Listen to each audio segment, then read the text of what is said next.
Assalamualaikum warahmatullahi wabarakatuh. Halo, balik lagi dengan kami, channel JJG Story. Sebelum lanjut, mari kita tulis salawat di kolom komentar.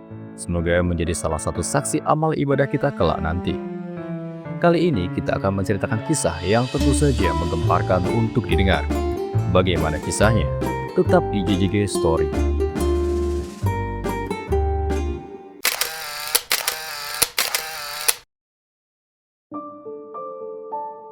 Menggemparkan. Seorang gadis cantik memilih tinggal di hutan bersama buto ijo hingga memiliki seorang bayi. Tubuh Raras dipenuhi penyakit kulit berupa gudik yang tampak menyiksa. Bintik-bintik merah dan luka menganga tersebar hampir di seluruh tubuhnya, menimbulkan rasa gatal yang tak pernah berhenti. Setiap kali ia mencoba menggaruk, rasa lega itu hanya sesaat sebelum rasa perih menggantinya. Namun, luka di kulit itu bukanlah penderitaan terbesarnya. Hinaan dari orang-orang sekitarnya jauh lebih menyakitkan. Setiap kali Raras melangkah keluar rumah, tatapan jijik dari warga desa menjadi hal pertama yang menyambutnya. Orang-orang menutup hidung seakan keberadaannya mencemari udara. Dasar perempuan miskin dan menjijikan, begitu seringnya kalimat itu terdengar hingga hampir seperti nyanyian pahit yang terus menghantui langkahnya. Anak-anak yang biasanya bermain riang di jalanan desa segera lari ketakutan jika Raras melintas. Mereka berteriak, menunjuk-nunjuk tubuhnya sambil tertawa mengejek. "Jangan dekati dia, dia penuh penyakit," kata seorang bocah, disusul tawa renyah teman-temannya yang memekakkan telinga Raras. Di pasar, tempat ia sering mencoba mencari sisa-sisa makanan, keadaan tak lebih baik. Pedagang-pedagang di sana memandangnya dengan tatapan penuh kebencian. Jika ia berani mendekati lapak mereka, ada saja yang melemparkan kata-kata kasar. "Pergi, jangan sentuh daganganku dengan tangan kotormu," bentak seorang pedagang ikan suatu hari, membuat Raras terdiam sambil menahan air mata. Namun, meski dihujani dengan hinaan, Raras tidak pernah melawan. Bibirnya selalu terkunci rapat. Ia hanya menunduk, mempercepat langkahnya, atau menjauh perlahan tanpa membalas. Tidak ada yang tahu betapa hancurnya perasaan Raras setiap kali kata-kata itu menusuk telinganya. Setiap malam, di sudut rumah kecilnya yang hampir roboh, Raras sering menangis sendirian. Ia bertanya kepada dirinya sendiri mengapa hidupnya begitu kelam. Namun, ia tidak pernah menemukan jawaban. Yang bisa ia lakukan hanyalah menerima semua perlakuan itu, membiarkan luka di hatinya semakin dalam seiring berjalannya waktu. Pasar itu adalah pusat kehidupan desa, tempat semua orang saling bertemu, berbicara, dan bertransaksi. Namun, bagi Raras, pasar adalah medan perang yang tak pernah usai. Setiap pagi, ia datang dengan langkah pelan, membawa sebuah keranjang tua yang penuh tambalan. Ia bekerja serabutan, membantu membersihkan lapak para pedagang atau memungut barang-barang yang tercecer. Namun, bukannya mendapatkan rasa terima kasih, ia justru menjadi bahan hinaan yang tak ada habisnya. "Hei, Raras, sudah mandi belum? Jangan-jangan kamu lupa sejak lahir," seru seorang pedagang buah sambil tertawa keras. Ucapannya disambut dengan tawa dari pedagang lain yang berdiri di dekatnya. "Kalau mandi, air sumur kita bisa habis untuk bersihin tubuhnya yang kotor itu," balas pedagang sayur, membuat mereka tertawa semakin keras. Raras tidak menanggapi. Ia hanya diam, wajahnya menunduk, berusaha fokus pada pekerjaannya. Tapi, hinaan itu tidak berhenti di situ. Ada yang sengaja menjatuhkan keranjang penuh sayuran, lalu memanggil Raras dengan nada mengejek, "Raras, sini. Tolong ambilkan ini. Jangan sampai tanganmu yang penuh penyakit itu menyentuh dagangan, ya. Ambil yang di lantai saja." Dengan sabar, Raras jongkok untuk memungut sayuran yang berserakan. Punggungnya yang ringkih menahan beban tubuhnya saat ia meraih setiap potongan sayur yang dilemparkan sembarangan. Mereka tidak berhenti menertawakannya, bahkan ketika ia berusaha untuk tidak menunjukkan rasa sakit di wajahnya. "Kenapa sih dia gak pergi saja dari desa ini?" bisik seorang ibu muda kepada temannya, cukup keras sehingga Raras bisa mendengarnya. "Cuma bawa sial dan bau kemana-mana." Hinaan itu menusuk hati Raras seperti ribuan pisau kecil. Tetapi ia tetap tidak berkata apa-apa. Baginya, melawan hanya akan membuat mereka semakin puas. Ia memilih untuk bertahan, meskipun setiap langkah yang diambil di pasar itu terasa seperti menginjak pecahan kaca. Namun, ada momen-momen di mana luka hatinya tak bisa lagi ditahan. Malam-malam, ketika ia sudah selesai bekerja dan duduk sendirian di rumahnya yang kecil dan gelap, air mata Raras mengalir deras. Ia bertanya-tanya, apakah ia dilahirkan hanya untuk menjadi sasaran penghinaan? Mengapa orang-orang tidak bisa melihatnya sebagai manusia, seperti mereka? Walaupun ia selalu terlihat diam dan tegar di hadapan orang lain, di dalam dirinya ada badai besar yang terus bergejolak. Raras tidak tahu sampai kapan ia mampu bertahan. Tapi satu hal yang pasti, setiap hari di pasar itu adalah neraka yang membuat hidupnya semakin tak tertahankan. Pagi itu, seperti biasa, Raras melangkah menuju pasar dengan keranjang tambalannya yang mulai usang. Ia tahu, hari ini akan menjadi hari yang sama seperti kemarin, penuh dengan penolakan dan tatapan jijik. Tapi ia tetap memaksa diri untuk berangkat, karena ia tidak punya pilihan lain. Perutnya sudah beberapa hari ini hanya diisi air putih, dan tubuhnya yang kurus semakin lemah. Setibanya di pasar, Raras langsung menuju lapak pedagang beras, seorang ibu-ibu paruh baya yang terkenal ramah kepada para buruh angkut. Dengan suara lirih, Raras memberanikan diri untuk berbicara. "Bu, kalau ada yang bisa saya bantu, tolong kasih tahu. Saya bisa angkut karung beras atau bersihkan lapak, apa saja yang ibu butuh," katanya, suaranya hampir tenggelam oleh hiruk-pikuk pasar. Pedagang itu menoleh, lalu menatap Raras dari ujung kepala hingga ujung kaki. Pandangannya tajam, penuh dengan penilaian yang menusuk. Ia mengernyitkan hidung, seolah-olah bau Raras membuatnya mual. "Kamu? Mau bantu aku? Lihat dirimu dulu." Pedagang itu menunjuk luka-luka di tangan dan kaki Raras. "Gudik kamu itu bikin aku ngeri. Jangan sampai penyakitmu nempel di karung berasku." Raras tercekat. Kata-kata itu seperti tamparan keras di wajahnya. Tapi ia mencoba bertahan. "Saya bisa pakai kain, Bu. Saya nggak akan sentuh langsung barang-barang ibu," jawabnya dengan suara bergetar, berusaha tetap tenang meskipun hatinya terasa hancur. Namun, pedagang itu malah mengibaskan tangannya dengan kasar, seperti mengusir seekor lalat. "Pergi sana, Raras. Aku nggak butuh bantuanmu. Kalau kamu dekat-dekat, nanti pelangganku pada kabur." Raras menggigit bibirnya, menahan air mata yang hampir jatuh. Ia menunduk, mengucapkan terima kasih pelan-pelan meskipun sebenarnya hatinya ingin berteriak, lalu melangkah pergi. Di sudut lain pasar, Raras mencoba mendekati seorang pedagang tempe yang sedang sibuk mengatur dagangannya. "Pak, kalau ada yang perlu diangkut atau dibersihkan, saya bisa bantu," katanya dengan nada penuh harap. Pedagang itu menoleh dengan ekspresi datar, lalu berkata, "Raras, mending kamu jangan kesini lagi, ya. Bukan apa-apa, tapi pelanggan jadi nggak nyaman kalau kamu ada di sekitar sini. Dagangan saya jadi susah laku." Raras hanya bisa terdiam. Kata-kata itu menamparnya lebih keras daripada sebelumnya. Ia tahu, alasan pedagang itu adalah karena penampilannya, karena luka-luka yang ada di tubuhnya. Ia melangkah ke lapak berikutnya, mencoba menawarkan jasanya kepada seorang pedagang ayam. Namun, sebelum ia sempat berbicara, pedagang itu langsung mengibaskan tangannya dengan kasar. "Jangan dekat-dekat, aku nggak mau gudikmu nempel di daganganku." Raras mematung, merasa semakin kecil di antara keramaian pasar. Ia berdiri di tengah-tengah orang yang sibuk bertransaksi, seolah-olah keberadaannya tidak diakui sebagai manusia. Ia melihat seorang anak kecil yang memandangnya dengan tatapan bingung, sebelum ibunya menarik anak itu menjauh, seperti takut Raras akan menularinya sesuatu. Di sudut pasar yang penuh dengan sampah, Raras akhirnya duduk. Tangannya memeluk lututnya, mencoba menguatkan diri. Ia memandang para pedagang yang sibuk melayani pelanggan, tertawa dan bercanda, seolah-olah tidak ada yang salah di dunia ini. Perutnya keroncongan, tapi tidak ada satupun orang yang bersedia memberinya pekerjaan.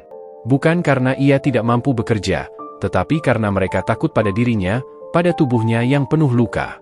Matahari mulai tenggelam, dan pasar perlahan menjadi sepi. Raras bangkit dengan langkah gontai, membawa pulang keranjang tambalannya yang tetap kosong. Di sepanjang jalan menuju rumah, ia bertanya-tanya dalam hati, mengapa hidupnya harus sesulit ini? Apakah ia benar-benar pantas menerima semua ini? Apakah ada jalan keluar dari penderitaan yang tiada henti? Saat malam tiba, Raras hanya bisa merebahkan tubuhnya yang lemah di tikar tipis di gubuk kecilnya. Ia menatap langit-langit yang penuh dengan lubang, membiarkan air matanya mengalir tanpa suara. Raras tahu, esok hari ia harus kembali ke pasar dan menghadapi penghinaan yang sama. Tapi untuk malam ini, ia hanya ingin membiarkan dirinya merasakan kesedihan yang selama ini ia pendam. Malam telah tiba. Angin dingin berhembus menembus dinding gubuk kecil Raras yang terbuat dari bilah-bilah bambu tua yang mulai lapuk. Ia duduk di sudut ruangan, memeluk lututnya yang kurus dan kering, mencoba menghangatkan dirinya. Tidak ada suara kecuali gesekan dedaunan yang ditiup angin dan sesekali bunyi tikus yang berlarian di atas atap. Di atas tikar lusuh yang menjadi satu-satunya alas tidurnya, Raras terisak pelan, memastikan agar tangisnya tidak terdengar keluar. Setiap malam, kesepian itu terasa semakin berat. Ia tak punya siapa-siapa untuk berbicara, tak ada tangan yang akan menggenggamnya, atau suara yang menenangkan hatinya. Raras bahkan tidak punya cermin, tetapi ia tahu bagaimana dirinya dipandang oleh dunia luar. Luka-luka gudik yang memenuhi tubuhnya seperti kutukan, menjadi penghalang yang membuat semua orang menjauh darinya. Di desa kecil itu, ia menjadi bayangan yang dihindari. Anak-anak desa selalu menertawakannya dari kejauhan. Ketika Raras melangkah melewati jalan setapak menuju pasar, mereka sering melempar batu atau mengejek dengan nyanyian yang melukai hati. Raras gudik, jangan dekat nanti gatal-gatal." Mereka tertawa terbahak-bahak, sementara Raras hanya menunduk, menahan sakit yang seolah tak ada habisnya. Kadang, jika ia terlalu dekat, anak-anak itu akan berlari sambil berteriak seolah-olah ia adalah monster yang menakutkan. Orang dewasa tidak jauh berbeda.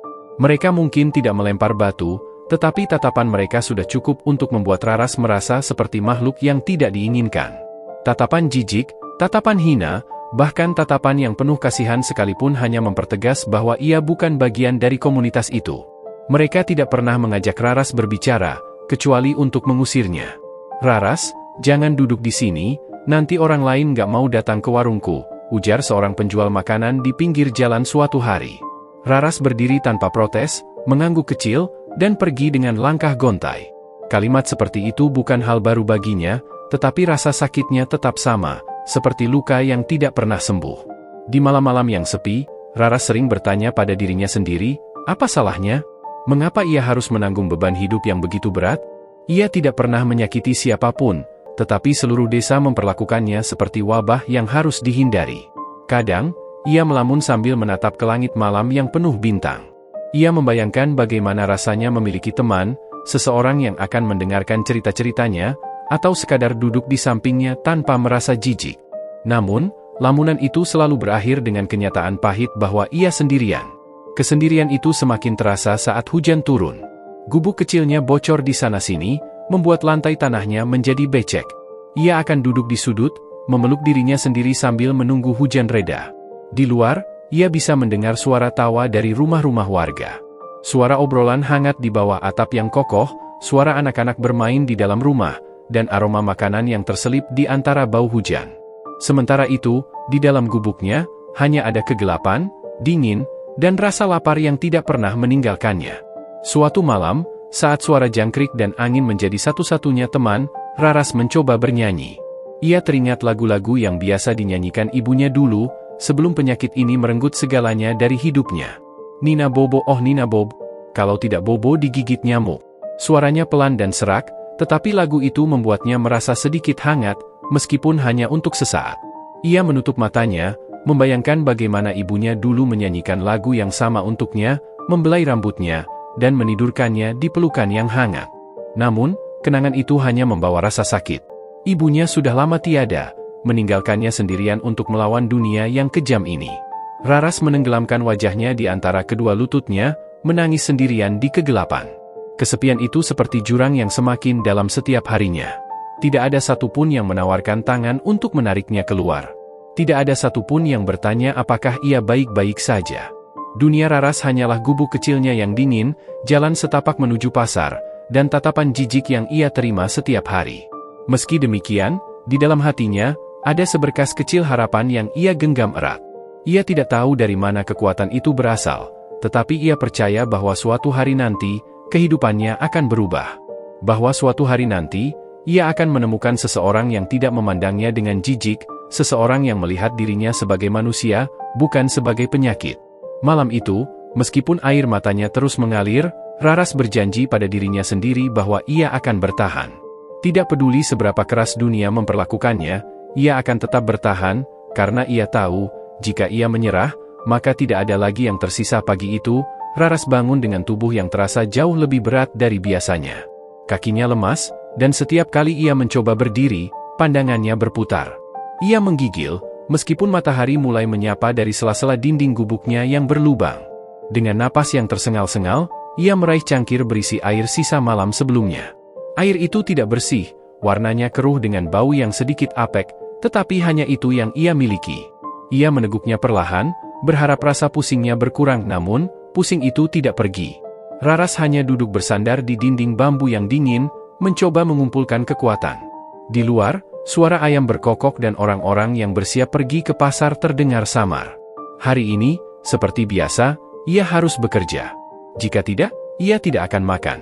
Tubuhnya sudah lama menunjukkan tanda-tanda kelelahan yang ekstrim. Gudik yang menutupi hampir seluruh tubuhnya kini mulai berdarah karena terlalu sering digaruk. Bekas luka itu mengeluarkan cairan berbau tak sedap, membuat Raras semakin dijauhi. Setiap kali ia melewati orang-orang, mereka menutupi hidung dan menjauh seolah-olah ia membawa wabah yang mematikan. "Raras, jangan dekati gerobakku. Nanti daganganku nggak laku karena baumu," teriak seorang pedagang buah beberapa hari sebelumnya. Raras hanya mengangguk pelan, memilih mundur tanpa berkata apa-apa. Namun, hari ini, bahkan untuk berjalan ke pasar pun rasanya mustahil. Ia merasa seluruh tenaganya terkuras habis. Dengan tangan gemetar, ia mencoba meraih kain lusuh yang biasa ia gunakan untuk menutupi tubuhnya. Kain itu tidak cukup bersih, tapi cukup untuk menyembunyikan luka-lukanya dari tatapan dunia. Setelah berhasil berdiri dengan susah payah, Raras melangkah keluar dari gubuknya. Langkahnya gontai, seperti tubuhnya bisa ambruk kapan saja. Setiap langkah terasa seperti membawa beban ribuan kilogram di pundaknya. Keringat dingin membasahi wajah dan punggungnya meskipun udara pagi itu sejuk. Ketika akhirnya ia tiba di pasar, reaksi orang-orang membuat hatinya semakin hancur. "Astaga, lihat dia!" Gudiknya makin parah, bisik seorang wanita sambil tertawa sinis. "Apa dia nggak sadar kalau baunya bikin mual? Dia nggak seharusnya ada di sini," balas yang lain. Raras mendengarnya, tetapi ia pura-pura tuli. Seperti biasa, ia melangkah ke sudut pasar, berharap ada pedagang yang mau memberinya pekerjaan. Namun, tidak ada yang menyambutnya. Sebaliknya, mereka menghindar, bahkan beberapa di antaranya berbisik dengan jelas bahwa kehadirannya akan merusak suasana pasar. "Hei, Raras, jangan sentuh barangku, ya. Kalau gudikmu nempel, siapa yang mau beli?" seru seorang pedagang beras dengan nada sinis. Raras menunduk, menahan air mata yang sudah menggumpal di pelupuk matanya. Ia merasa seperti tidak lagi dianggap manusia. Bahkan hewan peliharaan pun mungkin diperlakukan lebih baik daripada dirinya. Setelah berjam-jam mencoba mencari pekerjaan, ia akhirnya menyerah. Tubuhnya terlalu lemah untuk melanjutkan. Ia berjalan ke pinggir pasar, di tempat yang sepi, lalu duduk bersandar di dinding yang dingin. Dari kejauhan, ia melihat orang-orang makan dengan lahap, menikmati nasi bungkus dengan lauk yang menggoda. Perut Raras berbunyi, tetapi ia hanya bisa menelan ludah. Sambil memeluk lututnya, ia mengingat hari-hari saat ibunya masih hidup. Meski sederhana, mereka selalu memiliki sesuatu untuk dimakan. Ibunya selalu mengatakan, "Raras, kamu harus kuat. Hidup ini keras, tapi kamu lebih keras lagi." Namun, kini, tidak ada lagi suara yang menguatkannya. Tidak ada lagi tangan yang akan mengusap keringat di dahinya atau memberikan pelukan hangat. Ia hanya punya dirinya sendiri, dan tubuhnya yang semakin hari semakin melemah. Ketika malam tiba, Raras pulang dengan tangan kosong. Tidak ada pekerjaan, tidak ada uang, tidak ada makanan. Di perjalanan menuju gubuknya, ia melewati sekelompok anak-anak yang sedang bermain di bawah lampu jalan. Ketika melihat Raras, mereka langsung berhenti bermain dan menatapnya dengan mata penuh kengerian. "Raras, Gudik, jangan dekati kami," teriak salah satu anak. Yang lainnya tertawa, melontarkan lelucon yang membuat mereka semakin gembira. Raras berhenti sejenak, menatap mereka dengan pandangan kosong. Ia ingin mengatakan sesuatu, tetapi suaranya tidak keluar. Ia hanya tersenyum kecil, senyum yang penuh dengan rasa sakit dan keputusasaan, lalu melanjutkan langkahnya. Saat tiba di gubuknya, Raras langsung terkulai di tikar lusuhnya. Tubuhnya terasa seperti terbakar. Gudiknya yang basah dan berdarah mulai terasa perih. Ia memejamkan mata, berharap rasa sakit itu akan hilang ketika ia bangun nanti. Namun, jauh di dalam hatinya, ia tahu bahwa ini adalah awal dari sesuatu yang lebih buruk. Dengan napas berat, ia berbisik pada dirinya sendiri, "Tuhan, apa aku masih pantas hidup? Kalau aku tidak kuat lagi, tolong beri aku akhir yang tidak terlalu menyakitkan." Malam itu, Raras tidur dalam keadaan demam tinggi, ditemani suara jangkrik dan dinginnya angin malam. Namun, meski tubuhnya semakin melemah, di dalam hatinya masih ada sedikit cahaya kecil, cahaya harapan yang terus ia genggam. Meski nyaris padam malam itu, hujan turun deras, menutupi suara alam dengan gemuruh air yang menghantam tanah. Raras duduk di pojok gubuknya yang gelap dan dingin. Tikar tempatnya berbaring basah karena air hujan yang merembes masuk melalui celah-celah dinding bambu. Tubuhnya menggigil, bukan hanya karena dingin, tetapi juga karena rasa sakit yang terus-menerus menggerogoti tubuh dan hatinya. Hari itu, Raras baru saja mengalami penghinaan yang tidak pernah ia bayangkan sebelumnya. Seorang ibu muda di pasar, yang biasanya hanya melontarkan komentar sinis, kali ini melemparkan buah busuk ke arahnya. "Pergi dari sini, Raras. Bau tubuhmu bikin daganganku nggak laku," teriaknya. Orang-orang di pasar hanya tertawa atau pura-pura tidak peduli. Tidak ada satupun yang membela Raras. Ia hanya bisa berdiri terpaku, menahan air mata yang ingin jatuh. Dengan tangan gemetar, ia memunguti buah busuk yang dilemparkan ke arahnya, lalu berjalan pergi tanpa sepatah kata. Hatinya hancur berkeping-keping. Saat ia pulang ke gubuknya, penghinaan itu terus terngiang di telinganya. Setiap langkah terasa berat, seolah beban hidupnya semakin bertambah. Ia merasa tidak lagi memiliki tempat di dunia ini. Tidak ada seorang pun yang peduli, tidak ada seorang pun yang akan kehilangan dirinya jika ia pergi. Malam itu, Raras duduk dalam kegelapan. Cahaya remang-remang dari lampu minyak di sudut ruangan membuat bayangannya terlihat samar di dinding bambu. Ia menatap tangannya yang penuh dengan luka gudik yang mulai bernanah. Aroma busuk dari tubuhnya sendiri semakin kuat, membuatnya mual.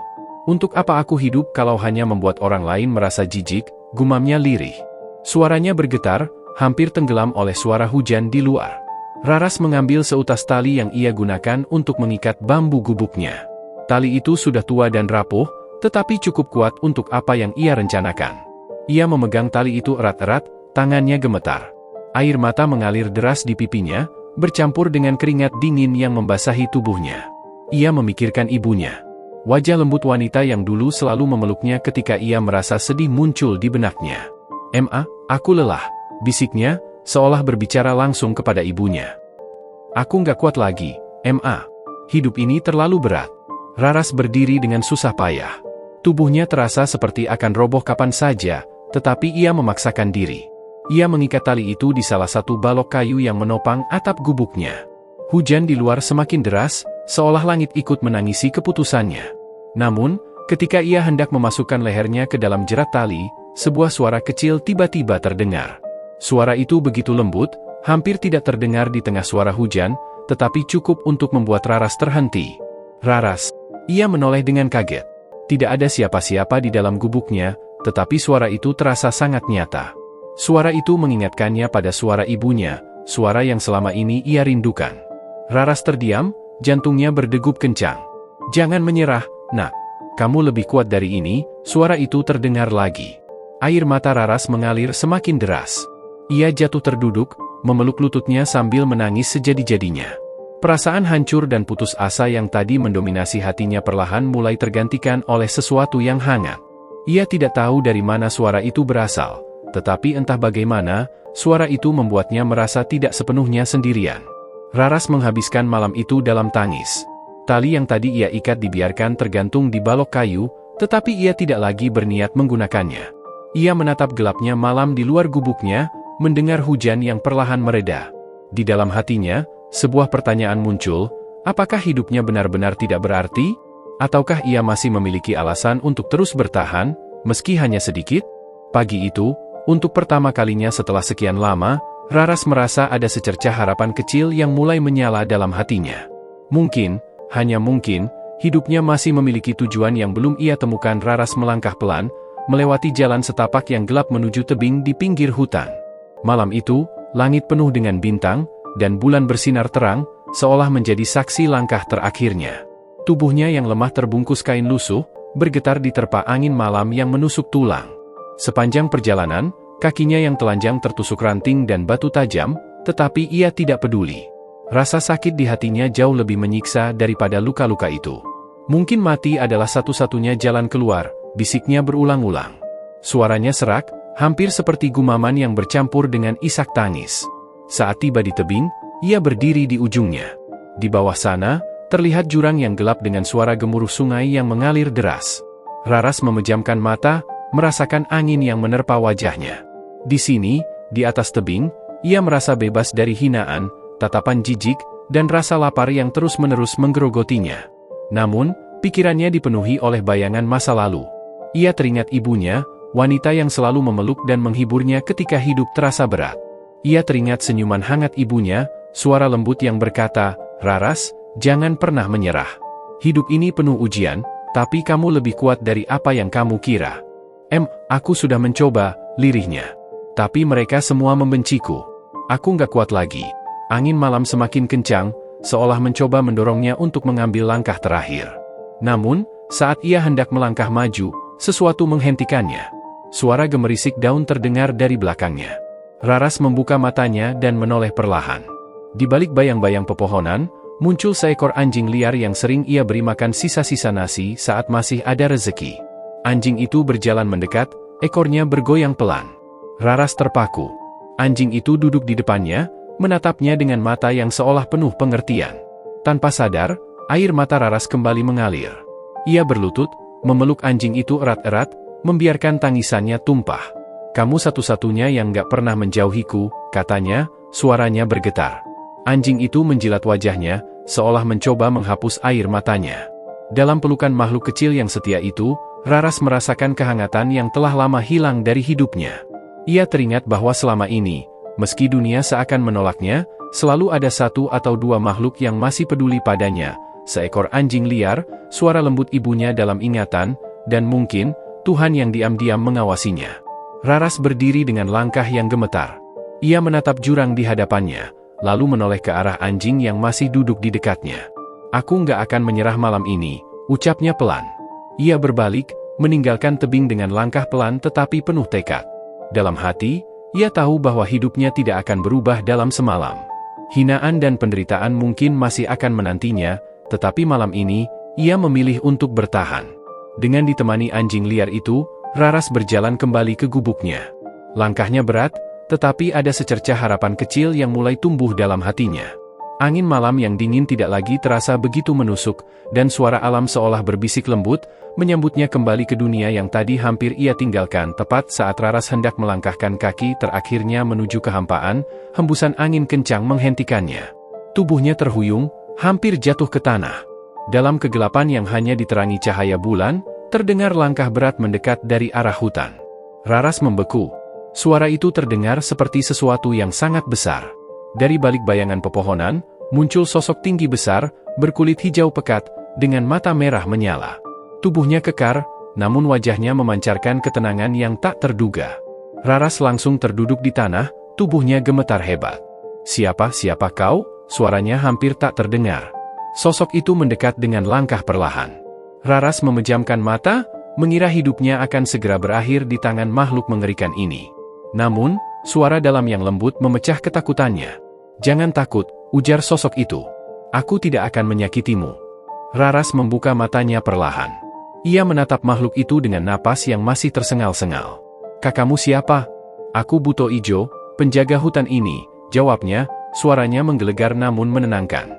"Aku telah melihatmu berkali-kali, datang ke sini dengan wajah penuh kesedihan. Malam ini, aku tidak bisa membiarkanmu mengakhiri hidupmu."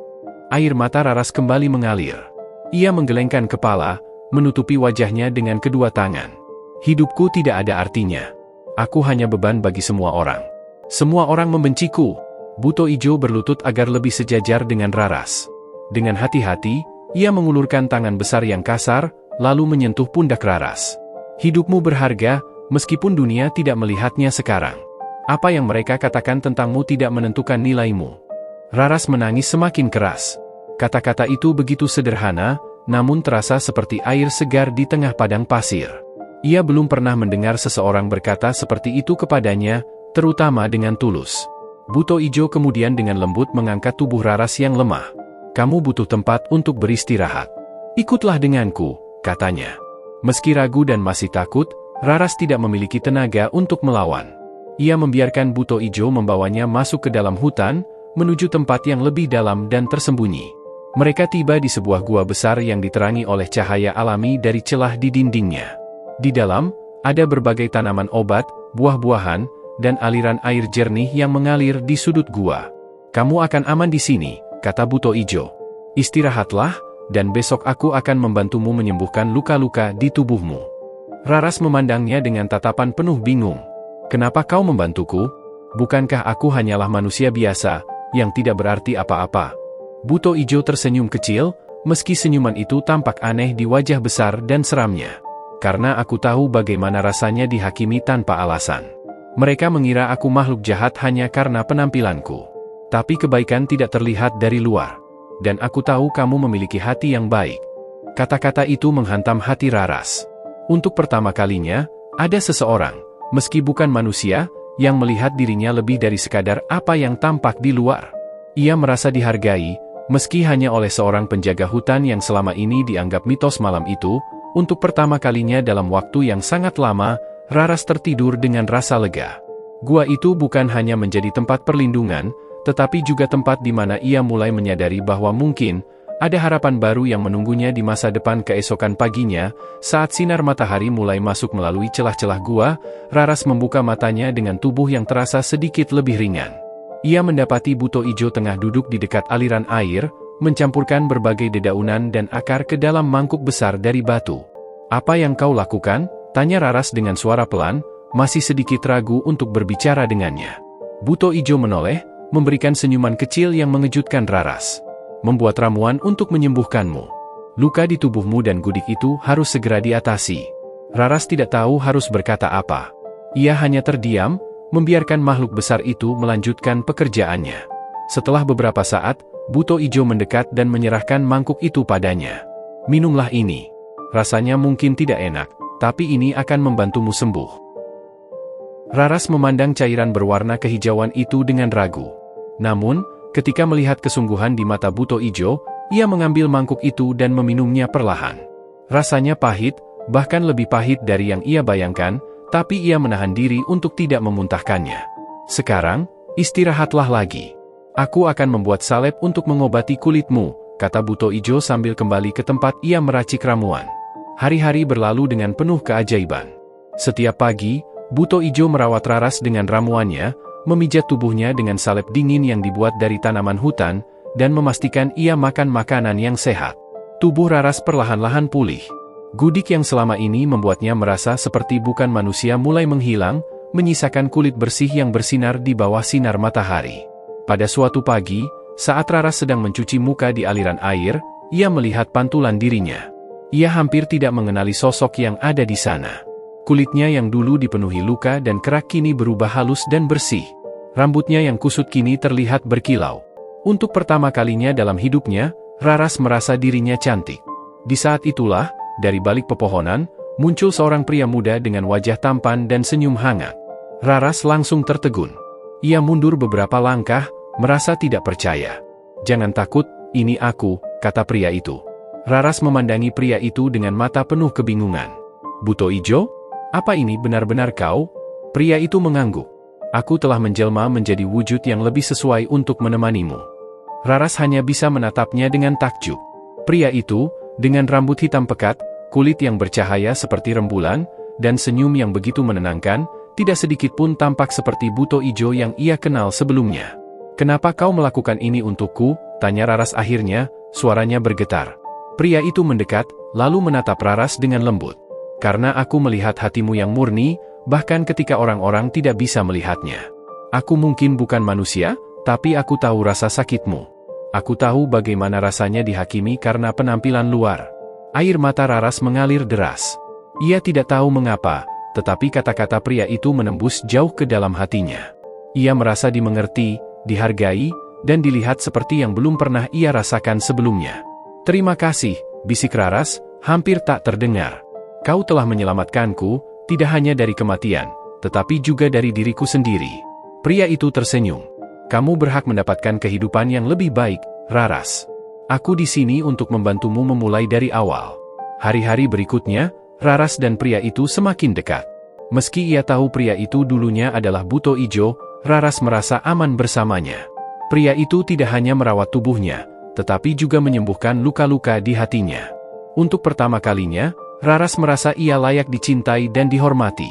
Namun, di balik semua kebahagiaan itu, ada sesuatu yang mulai tumbuh di hati Raras, perasaan yang lebih dalam dari sekadar rasa terima kasih. Hari-hari berlalu dengan damai di hutan yang luas. Raras dan Buto Ijo membangun kehidupan baru, jauh dari kebisingan dan cemoohan dunia luar. Mereka membuat rumah sederhana dari kayu dan batu, dibangun di tengah pepohonan yang rimbun. Di sekitar rumah mereka, tumbuh berbagai tanaman obat yang Buto Ijo pelihara dengan hati-hati, dan di sampingnya, aliran sungai yang jernih mengalir, memberi kedamaian setiap kali mereka duduk bersantai di tepiannya. Raras merasa hidupnya berubah total. Tidak ada lagi hujatan, tidak ada lagi rasa malu, tidak ada lagi rasa takut. Di hutan, dia menemukan kebebasan yang selama ini ia cari. Setiap pagi, dia bangun dengan rasa syukur, merasakan udara segar yang mengisi paru-parunya. Setiap langkahnya di tanah hutan terasa lebih ringan, seolah-olah beban yang selama ini menggerogoti tubuhnya telah hilang bersama dengan setiap tetes air mata yang ia tangiskan sebelumnya. Buto Ijo, meski berbeda dari manusia pada umumnya, memberikan Raras semua yang tidak pernah ia dapatkan dalam hidupnya. Cinta, perhatian, dan pengertian. Mereka berbicara tentang segala hal, tentang kehidupan, tentang alam, tentang perasaan yang saling mengisi. Buto Ijo mengajarkan Raras untuk mencintai dirinya sendiri, untuk menerima segala kekurangan yang ada, dan bahwa kebahagiaan sejati datang dari dalam diri, bukan dari penilaian orang lain. Suatu hari, di bawah langit malam yang penuh bintang, Raras duduk di samping Buto Ijo, menikmati keheningan yang mendalam. Dia menatap wajah pria itu, sekarang lebih tampan dan lebih manusiawi dari sebelumnya. Tak ada lagi rasa takut di hatinya. Dia tahu bahwa meski Buto Ijo bukan manusia biasa, dia adalah orang yang paling mengerti dirinya. Kau tidak pernah menilai aku, Buto Ijo. Bahkan ketika dunia begitu kejam padaku, kau melihat sisi terbaik dari diriku, kata Raras dengan suara lembut. Buto Ijo tersenyum, matanya bersinar lembut dalam cahaya rembulan. Karena aku tahu bahwa setiap makhluk, baik itu manusia atau bukan, memiliki kebaikan di dalam hatinya. Kau hanya butuh seseorang yang bisa melihatnya. Raras merasa hangat di hatinya. Ia telah menemukan kedamaian yang selama ini ia cari, bukan di dunia yang penuh dengan penilaian dan kebencian, tetapi di tempat yang jauh dari semua itu, bersama dengan seseorang yang menerima dan mencintainya apa adanya. Cinta mereka bukanlah cinta biasa, melainkan cinta yang terbangun dari pengertian dan rasa saling melengkapi, sesuatu yang tak dapat ditemukan di dunia luar. Di hutan, Raras merasa bebas. Bebas dari cemoohan, bebas dari rasa sakit, dan bebas untuk menjadi dirinya sendiri. Bersama Buto Ijo, ia mulai membangun kehidupan baru yang penuh dengan kebahagiaan yang sederhana, menanam tanaman, merawat hutan, dan menikmati keindahan alam yang tidak pernah ia sadari sebelumnya. Dia tak lagi merasa sendirian. Dengan Buto Ijo di sisinya, Raras merasa hidupnya penuh dengan arti. Mereka berbagi tawa, berbagi kesedihan, dan yang terpenting, mereka berbagi cinta yang murni dan tulus. Raras tidak tahu apa yang akan terjadi di masa depan, tetapi dia tahu satu hal pasti, di hutan ini, bersama Buto Ijo, ia telah menemukan hidup yang sejati. Dan itulah kebahagiaan yang selama ini ia cari, lebih dari apapun yang dunia bisa tawarkan.